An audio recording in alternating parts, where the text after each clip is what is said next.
Hello friends, स्वागत है आप सभी का ऑनलाइन स्टडी विद डीके के इस यूट्यूब चैनल पर। आज 12 मई है और 12 मई से संबंधित जितने भी करंट अफेयर्स के क्वेश्चन हैं इस वीडियो में हम डिस्कस करेंगे। वीडियो की शुरुआत करने से पहले जो स्टूडेंट्स पहली बार इस चैनल से जुड़ रहे हैं प्लीज़ चैनल को सब्सक्राइब करके बेल आइकन को प्रेस कीजिएगा ताकि जो हमारे नए वीडियो के नोटिफिकेशन है वो आपको मिल सकें। और आप सभी लोगों को पता है कि करंट अफेयर जो जितनी भी सरकारी एग्जाम्स होती है उसमें एक इम्पॉर्टेंट रोल प्ले करता है। तो अगर आपको करंट अफेयर्स टॉपिक में अपनी पोजीशन स्ट्रॉन्ग करना है तो आपको डेली करंट अफेयर्स जो है वो पढ़ना चाहिए। तो उसी चीज़ को ध्यान में रखते हुए हमने ऑनलाइन स्टडी विद डीके के ऊपर डेली करंट अफेयर्स की जो ये सीरीज़ स्टार्ट की है। तो आप इस सीरीज़ से ज़रूर जुड़िएगा और सभी लोगों से रिक्वेस्ट है कि इस वीडियो को आप अंत तक देखिएगा और जितने भी आपके दोस्त लोग हैं उनको ये वीडियो शेयर ज़रूर कीजिएगा। तो शुरू करते हैं हम 12 मई के करंट अफेयर्स। 12 मई का हमारा पहला क्वेश्चन है, कर्मवीर पदक से किस राज्य के पुलिस कर्मियों को सम्मानित किया जाएगा। तो ये मध्य प्रदेश सरकार के द्वारा हाल ही में घोषणा की गई है कि कोविड-19 महामारी के चलते जितने भी पुलिसकर्मी जो दिन रात अपनी जान की परवाह किए बिना जनता की सेवा कर रहे हैं तो ऐसी स्थिति में उनको प्रोत्साहन स्वरूप जो है कर्मवीर पदक से सम्मानित किया जाएगा। तो ऐसा राज्य जो है वो मध्य प्रदेश है, याद रखिएगा आप। मध्य प्रदेश में वर्तमान में भारतीय जनता पार्टी की सरकार है और यहाँ पे जो मुख्यमंत्री उनका नाम है श्री शिवराज सिंह चौहान और यहाँ के मुख्यमंत्री श्री बलराम दास टंडन, याद रखिएगा आप। और मध्य प्रदेश की राजधानी भोपाल है। इसके अलावा मध्य प्रदेश ने कुछ स्कीम्स भी है जो कोरोना-19 के चलते लॉन्च की है। मैं बता देता हूँ आपको। एक जीवन अमृत योजना मध्य प्रदेश के द्वारा शुरू की गई है जिसमें एक त्रिकूट चूर्ण बांटा जाएगा। उस चूर्ण के अंदर जो है एक तो 3 पौधों का मिश्रण उसके अंतर्गत होगा, एक पीपल, अदरक और काली मिर्च, इन तीनों का पाउडर मिला करके मतलब बना करके एक त्रिकूट चूर्ण बनाया गया है। वह जनता को बांटा जाएगा जिससे उनका जो प्रतिरक्षा तंत्र है वह काफ़ी मजबूत होगा। तो उस योजना का नाम आपसे एग्जाम में पूछे तो याद रखिएगा, उस योजना का नाम है जीवन अमृत योजना। इसके अलावा मध्य प्रदेश में कोरोना योद्धा योजना भी जो है वो शुरू की गई है। इसके अलावा बच्चों की पढ़ाई के लिए टॉप पेरेंट ऐप भी जो है लॉन्च किया गया है। तो ये सब मध्य प्रदेश के द्वारा किया गया है। और पुलिसकर्मियों को सम्मानित करने के लिए कर्मवीर पदक की घोषणा भी मध्य प्रदेश सरकार के द्वारा हाल ही में की गई है। दूसरा प्रश्न है हमारा, विश्व प्रवासी पक्षी दिवस किस दिन मनाया जाता है। तो ये हर साल 9 मई को हम मनाते हैं विश्व प्रवासी पक्षी दिवस। कुछ और इन्फॉर्मेशन में इसमें आपको बता देता हूँ। इस साल जो विश्व प्रवासी पक्षी दिवस मनाया गया तो 2020 का जो विषय है ये आपसे एग्जाम में पूछा जा सकता है। तो इस साल विश्व प्रवासी पक्षी दिवस 2020 का जो विषय है या जो इसको हम थीम बोल सकते हैं ये बर्ड्स कनेक्ट आवर वर्ल्ड, ये इस साल का विश्व प्रवासी पक्षी दिवस का विषय है। और हर साल जो है हम 9 मई को पूरे दुनिया में विश्व प्रवासी पक्षी दिवस या इसको हम इंग्लिश में वर्ल्ड माइग्रेट बर्ड डे भी बोलते हैं, ये मनाया जाता है। और इसका उद्देश्य जो है ये प्रवासी पक्षियों के बारे में जागरूकता को बढ़ाना है। तो याद रखिएगा आप, हर साल विश्व प्रवासी पक्षी दिवस हम मनाते हैं 9 मई को। सुपर इंपॉर्टेंट क्वेश्चन है ये। थर्ड क्वेश्चन है, पंडाडा कुटुप्पा का हाल ही में 7 मई को निधन हो गया है। वह किस क्षेत्र में काफ़ी प्रसिद्ध थे या फिर वो किस क्षेत्र के लिए जाने जाते थे। तो पंडाडा कुटुप्पा जो है ये कर्नाटक के हैं, एक समाजसेवी, और इन्होंने कर्नाटक के अंदर फैमिली हॉकी टूर्नामेंट एक कार्यक्रम आयोजित किया था। तो इस फैमिली हॉकी टूर्नामेंट के अंतर्गत पुरुष और महिला जो है कर्नाटक की वह इस प्रतियोगिता में भाग लेती है। तो इन्होंने फैमिली हॉकी टूर्नामेंट शुरू किया था कर्नाटक के अंदर और इस प्रतियोगिता में 250 से भी अधिक परिवार के जो पुरुष और महिला है वह इस हॉकी टूर्नामेंट में भाग लेते हैं।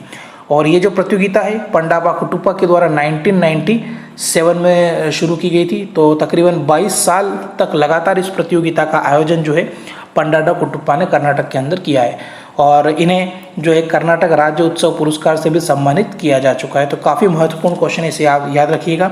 और ये जो फैमिली हॉकी टूर्नामेंट है ये हर साल अप्रैल और मई के माह में आयोजित होता है। तो इस साल ये निरस्त कर दिया क्योंकि कोरोना-19 के चलते कुछ सावधानियों के कारण जो है इसको रद्द कर दिया। तो याद रखिएगा। तो फैमिली हॉकी टूर्नामेंट की शुरुआत करने वाले पंडाडा कुटुप्पा का हाल ही में निधन हो गया है और ये कर्नाटक से संबंधित है, याद रखिएगा। क्वेश्चन नंबर 4 है हमारा, सरकार ने लॉकडाउन में बंद प्रभावित सेक्टरों के लिए कितने करोड़ रुपए की राहत पैकेज की घोषणा हाल ही में की है।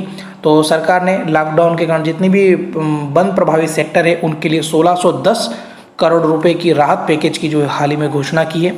तो इसमें क्या होगा, ये जो 1610 करोड़ रुपए का मुआवजा या जो लाभ है उन लोगों के लिए है जो 25 मार्च से बंद होने की वजह से काफ़ी आर्थिक संकट से जूझ रहे हैं। इसमें किसानों को सब्जियां, फूल, फल उत्पादक, धोबी, नाई, ऑटो रिक्शा और टैक्सी ड्राइवर को जो है शामिल किया गया है, क्योंकि लॉकडाउन के कारण इन सभी लोगों की दैनिक जीवनचर्या पर काफ़ी प्रभाव पड़ा है। और ग्रामीण क्षेत्रों में सेवा देने वाले लगभग 2,30,000 नाई और 60,000 से अधिक वॉशरमैन को 5,000 रुपये तक का मुआवजा इसके अंतर्गत दिया जाएगा। तो याद रखिएगा 1,610 करोड़ रुपए का जो है राहत पैकेज हाल ही में सरकार ने लॉकडाउन में बंद प्रभावित सेक्टर के लिए प्रस्तावित किया है, 1,610 करोड़ रुपए। पांचवा प्रश्न है, ये भी काफ़ी इंपॉर्टेंट है, याद रखिएगा आप। नेपाल ने उत्तराखंड में नवनिर्मित किस रोड पर आपत्ति जताई है और कहा है कि रोड का कुछ हिस्सा उनके क्षेत्र से गुजरता है। तो अभी हाल ही में हमारे जो भारत के रक्षा मंत्री है श्री राजनाथ सिंह, उन्होंने धारचूला लिपुलेख पास लिंक रोड का जो है उद्घाटन किया है। इस लिंक रोड से जो मानसरोवर की जो यात्रा है वह 3 हफ्ता की बजाय आसानी से पूरी हो जाएगी, यानी कि उसको पूरा करने में काफ़ी कम समय लगेगा। तो नेपाल ने इस रोड के उद्घाटन होने पर जो है कुछ आपत्ति जताई और कहा है कि इसका कुछ हिस्सा जो है वो नेपाल से गुजरता है। तो धारचूला लिपुलेख पास लिंक रोड जो है अभी हाल ही में निर्मित किया गया है उत्तराखंड राज्य के अंदर, तो इस पर नेपाल ने जो है आपत्ति ली है, याद रखिएगा। कुछ इसमें मैं थोड़ी डिटेल बता देता हूँ आपको। नेपाल का कहना है कि सुगौली समझौता हुआ था 1816 के अंतर्गत, उसमें काली नदी के पूर्व का इलाका और लिपियादुरा काला पानी जो है वो लिपुलेखा नेपाल के अंतर्गत आता है। तो इसी समझौते को का हवाला देते हुए नेपाल ने कहा है कि ये जो रोड निर्मित किया गया है यह नियमों के विरुद्ध है। और इसके अलावा नेपाल सरकार ने कई बार और हाल ही में कूटनीतिक तरीके से भारत सरकार को उसका नया राजनीतिक नक्शा जारी करने के लिए भी बात कही है। तो ये आप याद रखिएगा। हाल ही में नेपाल ने उत्तराखंड के अंदर धारचूला लिपुलेख पास लिंक रोड जो बना है इसको लेकर के आपत्ति जताई है। छठा क्वेश्चन भी इसी से रिलेटेड है, ये भी मैं आपको बता देता हूँ। कैलाश मानसरोवर यात्रा के लिए लिंक रोड जो बना है धारचूला से लिपुलेख तक, ये किस राज्य में स्थित है, जिसका उद्घाटन रक्षा मंत्री जो है हमारे राजनाथ सिंह उन्होंने 8 मई को किया है। तो मैं बता चुका हूँ ये उत्तराखंड के अंदर स्थित है।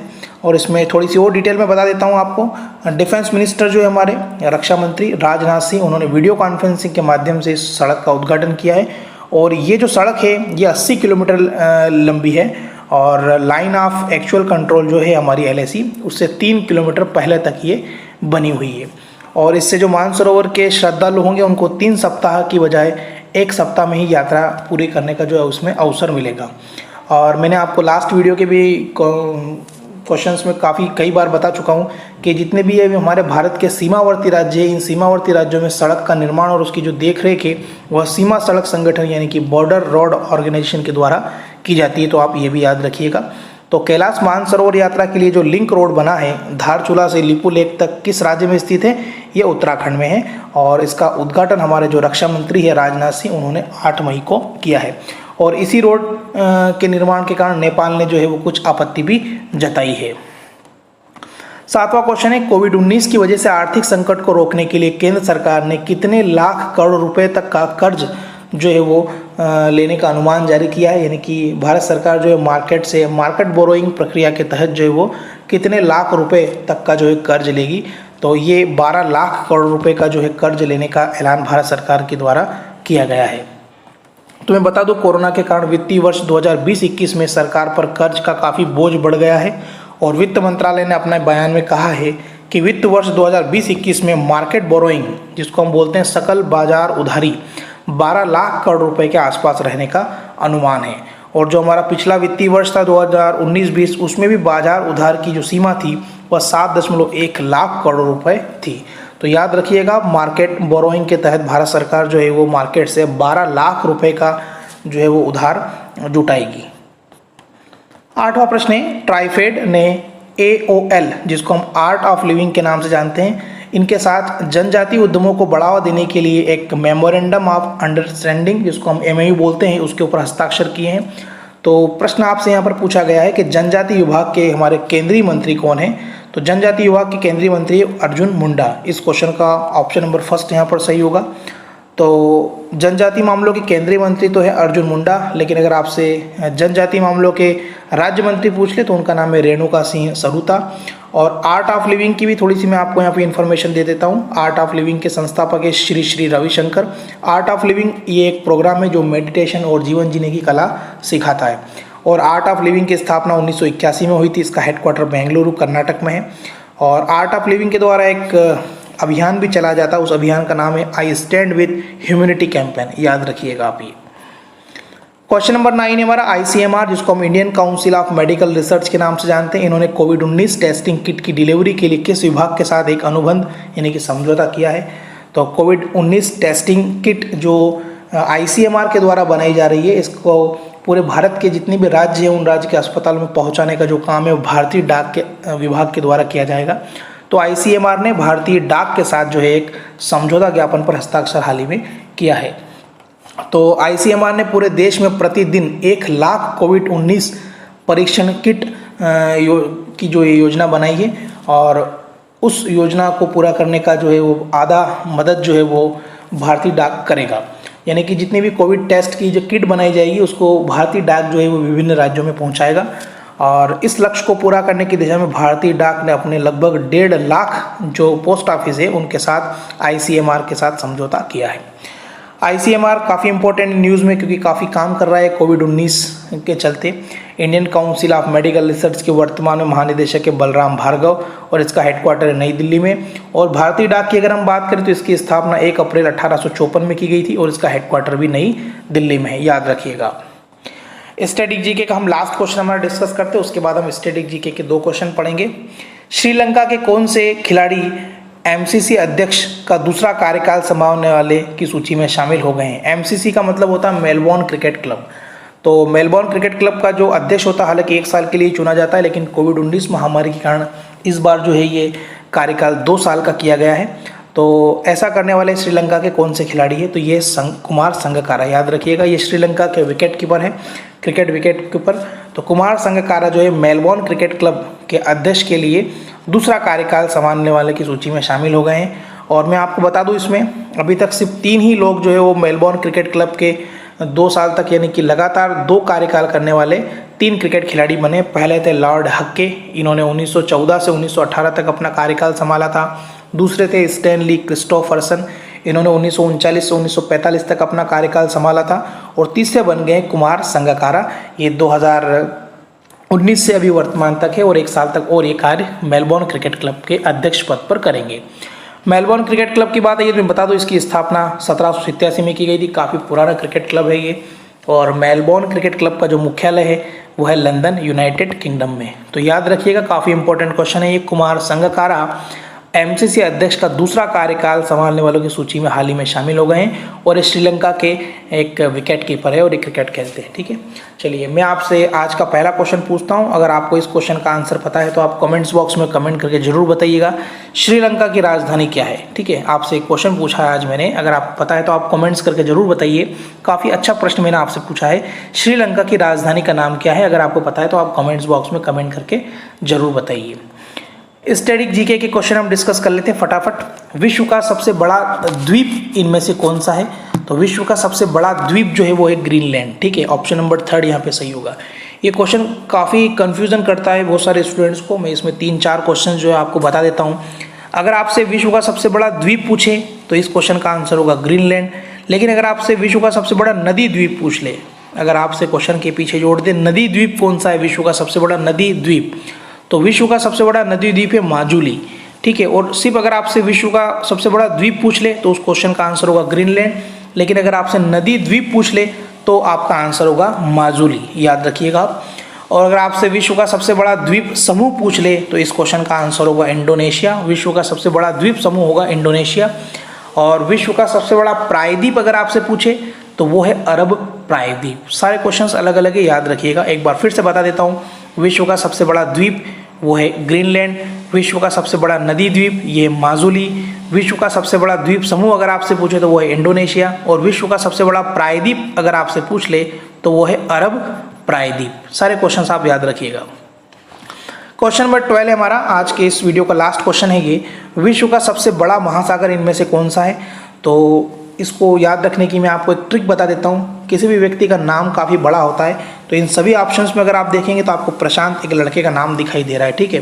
तो नाम अगर आ जाए तो वो बड़ा होता है, तो इसी से आप याद रख सकते हैं कि विश्व का सबसे बड़ा महासागर कौन सा है, तो वो है प्रशांत महासागर। और अगर आपसे बड़े की जगह अगर छोटा पूछ लिया जाए, विश्व का सबसे छोटा महासागर कौन सा है, तो आपने देखा होगा हम कभी भी टिक लगाते हैं तो छोटा सा टिक लगाते हैं, ठीक है। तो विश्व का सबसे छोटा महासागर अगर आपसे पूछ ले तो वो है आर्कटिक। इसमें टिक याद रखिएगा आप। विश्व का सबसे छोटा महासागर है आर्कटिक महासागर और विश्व का सबसे बड़ा महासागर है वो है प्रशांत महासागर, जिसको आप किसी लड़के के नाम से याद रख सकते हैं क्योंकि नाम बड़ा होता है। तो विश्व का सबसे बड़ा महासागर होगा प्रशांत महासागर और छोटा होगा आर्कटिक महासागर। तो फ्रेंड्स, ये थे 12 मई के करंट अफेयर्स और स्टडी जीके के क्वेश्चंस। आपको ये वीडियो कैसा लगा है प्लीज़ कमेंट्स करके बताइएगा और आप जुड़े रहिएगा online study with DKKS YouTube channel के साथ। आपको बहुत सारे अच्छे करंट अफेयर्स के वीडियो जो आगे हम भविष्य में उपलब्ध कराएंगे। बस आपसे सिर्फ निवेदन इतना ही है कि इस वीडियो को जितना हो सके अपने दोस्तों के साथ शेयर कीजिए, क्योंकि व्यूज़ की संख्या अगर आप बढ़ेगी अच्छे से तो हमें और अधिक जो है वीडियो बनाने का प्रोत्साहन मिलेगा। तो हमने आज के इस वीडियो का टारगेट रखा है लगभग 1000 व्यूज़ का। तो सभी स्टूडेंट्स से रिक्वेस्ट है कि कम से कम 5 से 6 लोगों को जो है ये वीडियो शेयर जरूर कीजिएगा। फिर मिलते हैं 13 मई की करंट अफेयर्स और स्टडी जीके की वीडियो के साथ। तब तक गुड बाय, टेक केयर, अपना ध्यान रखिए, गुड बाय।